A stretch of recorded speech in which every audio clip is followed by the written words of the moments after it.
Marga back on the Crafty Meraki YouTube channel, and today we're gonna playing with the gorgeous Penelope garden. I mean, it's just such a gorgeous stamp set. Look at that beautiful, beautiful big bloom. It's just stunning. I love this one. And we are going to be heat embossing this onto some watercolor cardstock. So first I'm going to be treating this with some anti-static tool. We're gonna pop this into our Misty, and then we're going to stamp it with our embossing ink, add our powder, melt it, and then we're gonna get coloring. Now, I'm not gonna be doing this in a sort of traditional coloring. If you saw my stop on this week's Meraki anniversary hop, I colored this in really soft colors, but today we're gonna go the other way. But just look at that detail. Look at that gorgeousness. Isn't that beautiful? Oh, I love this stamp set so much. So what is similar to my video is that we are going to be using the Karin Markers again, because I have quite quickly become rather obsessed with these. So I'm picking out quite a lot of colors here, and I thought these were going to be the ones, but I did end up, as I was going along, add in a few more for kind of like vividness and vibrancy, and it just felt like it needed a little something extra. But this is going to be not like detailed coloring at all, so we are just going to be slapping down some color. So first you're going to get your paper really wet so that your color flows really well, and then I will be using one of these watercolor brushes to just kind of blend the colors into each other. We don't want them to kind of muddy up, we just want them to blend quite nicely. Now this color is really fun because this is the fluorescent like neon green, and it is a wowza color. Wowza. Yes, really like this one a lot. I mean, you're not going to see this in nature really, I don't think, apart from maybe, no, probably not, no. So what I did decide to do here is, as well, I do always keep a little bit of like a paper towel, kitchen roll on hand so I can wipe my brush.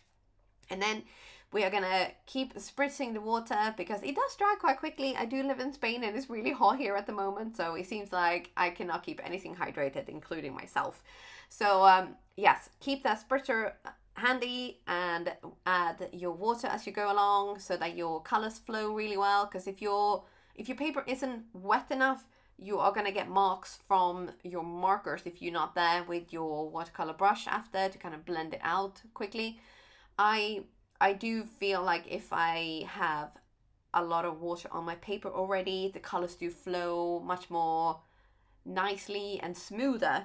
Smoother is definitely the way to go. So here is one of the first markers that I added in. So I did think that the sort of I think this is apricot, the first one that I added, and then I had to add in like amber to add in more of an orangey hue, because it just kind of, maybe I've used a little bit too much water, I don't know, but it was a little bit too pale, I thought, so I wanted a little bit more orange, and then that is basically, you know, how it goes. But because I'm using so much water, I'm also having to refill my little spritzer, and that's where my little repurposed shampoo bottle comes in so handy. So this is something like another little top tip for your craft room if you don't want to be wasting money on, like, not wasting money, but, you know, I prefer to keep my money spent on my actual craft supplies like paper and tools and stamps and stuff. So I, where I can, I like to save money on these little hacks. But so that is just a repurposed old shampoo bottle with a pump, so I can fill up my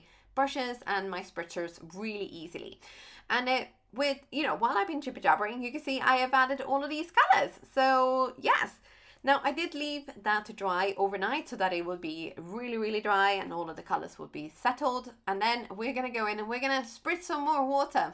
Yes, because we're going to be adding a little bit of details with our markers. So we're going to be going over the same areas with the same colors. So it's not overly complicated, this really. You're just going to add a little bit of color, more concentrated color in certain areas, just to kind of bring out a little bit of contrast and detail and depth, because, you know, it really, you will see as this video goes on, because it's sped up so much as well, you can really see how it just like changes the image, because it was already lovely and colorful, right? But now we're going to go in and we're going to add details and, you know, more kind of like contrast to the image.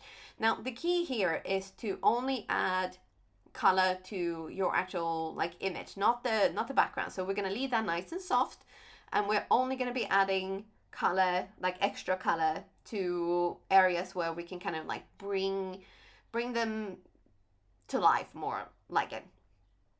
I'm gonna hoping that like the video is showing what I mean, because it seems like I am unable to explain this really well today. I don't know what's going on, but yeah.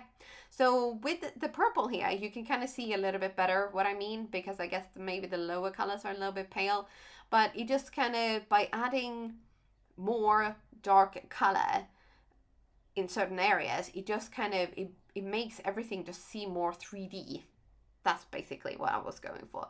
So I've done the whole image from bottom to the top, and I carried on, and I've also gone in and I did add a little bit more color off camera, because I thought I was finished filming, and then it dried. You know, I was looking at the image as it was drying, and I thought, ooh, maybe a little bit more here and a little bit more there. But I will be showing this up close as we're getting to that bit. Now this, I haven't actually either been able to bring myself to cut up, so I might leave this one as it is as well. I might maybe add, like, I don't know, like an inspirational quote or something like this to this, but I just really love how colorful and bright and vivid this is. So I think this is also gonna stay uncut. But I think for my for a card that I want to make, I might sort of stamp up like just the roses or like the flowers in the middle there, so I can have them really in focus. But that's it, you know. So this is gonna probably be like an inspirational piece for my forever house, my forever craft room, because it's just like the stamp set is beautiful, these colors are stunning, and I love how this turned out, and I really hope you did too. So that is it from me for today.